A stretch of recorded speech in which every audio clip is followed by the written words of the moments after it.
আসসালামু আলাইকুম। এসএসসি 2024 সালের পরীক্ষার্থী বন্ধুরা, সবাইকে রমজানের শুভেচ্ছা জানিয়ে শুরু করছি আজকের ভিডিওটি।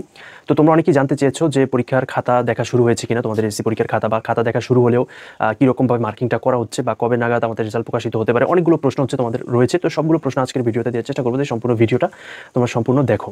তো তোমাদের যেহেতু অলরেডি প্র্যাকটিক্যাল পরীক্ষা চলতেছে, যেটা 20 তারিখে হচ্ছে শেষ হবে, তো ইতিমধ্যে কিন্তু তোমাদের খাতা দেখার কার্যক্রম কিন্তু শুরু হয়ে গিয়েছে। যেহেতু তোমাদের 15 তারিখ পরীক্ষা শুরু হয়েছে এবং 12 তারিখ হচ্ছে মেইন পরীক্ষাগুলো শেষ হয়েছে, তো যেহেতু মেইন পরীক্ষা শেষ, সেহেতু তোমাদের কিন্তু মেইন পরীক্ষা থেকে শুরু করে পরবর্তী 60 দিনের মধ্যে রেজাল্টটা প্রকাশিত হবে। তো মেইন পরীক্ষার পর থেকে কিন্তু এখন পর্যন্ত তোমাদের খাতা দেখার কার্যক্রম কিন্তু অলরেডি শুরু হয়ে গেছে। বিভিন্ন জায়গায় হচ্ছে যে জেলাতে এক এক জেলার খাতা এক এক জায়গায় হচ্ছে পাঠানো হয়ে গেছে অলরেডি। খাতা দেখাও কিন্তু শিক্ষকরা শুরু করে দিচ্ছে, ঠিক আছে। এমনকি তোমাদের এই 60 দিন হিসাব করে লাস্ট ভিডিওতে আমি জানিয়েছিলাম তোমাদের রেজাল্টটাও প্রকাশিত হবে। তো এখন তোমাদের অনেক প্রশ্ন, যে তোমরা অনেকে হচ্ছে খারাপ পরীক্ষা দিয়েছো, এমসিকিউতে 1 মার্ক বা 2 মার্কের একটা ঘাটতি রয়েছে, এবং সৃজনশীল অনেক ঘাটতি রয়েছে অনেক সাবজেক্টে, এবং স্পেশালি গণিতে তোমাদের একটু সমস্যা রয়েছে। তো এইসব বিষয়গুলো স্যাক্রিফাইস করা হবে কিনা, বা এইসব বিষয়গুলো তোমরা কীভাবে কাভার আপ হবে, বা আদৌ কি কোনো সলিউশন আছে কিনা, তো এই বিষয়টা আজকে ভিডিও জানিয়ে দেওয়ার চেষ্টা করবো। তো তোমরা দেখো, যারা সৃজনশীল 1 মার্ক বা 2 মার্কের জন্য তোমাদের পাস আসবে না, তারা 1 মার্ক বা 2 মার্ক পেয়ে যাবে, বা অনেকে দেখা গেছে যে 1 মার্কের জন্য এই প্লাসও আসে না, ওইটাও তোমাদেরকে দিয়ে দিবে। অর্থাৎ 79 পেলে 80 দিয়ে দিবে, ঠিক আছে, এবং 30 পেলে 33 বা 31 পেলে 33 দিয়ে দিবে। এটা সৃজনশীলের ক্ষেত্রে।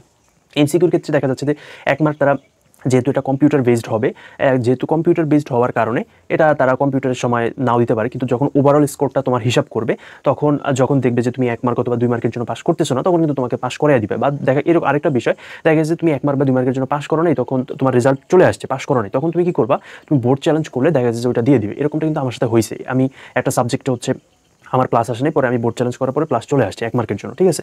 সো এই কাজটা তোমরা করতে পারো, যাদের ভাবতেছো যে এই কয় মার্কের জন্য আমার প্লাস মিস হয়ে যাবে, বা এই কয় মার্কের জন্য আমার পাস আসবে না, যাদের এই ধারণাটা রয়েছে তারা এই জিনিসটা করতে পারো। বাদ বাকি তোমাদের কিন্তু খাতাটা দেখা শুরু হয়ে গিয়েছে, এবং তোমরা যদি এরকম কারো পরীক্ষা হয়ে থাকে যে আমার 3-4 মার্কের একটা ঘাটতি রয়েছে, এই কারণে আমি পাস করবো না, তাহলে তুমি ধরে নাও ওইটা তুমি পাস আসলেই করবা না, এটা যাই করো, ঠিক আছে। আর সবচেয়ে বেশি বিষয় হচ্ছে রমজান মাস, আল্লাহর কাছে দোয়া করতে থাকো যাতে আল্লাহ তোমাদের সবাই মনের আশা পূরণ করে।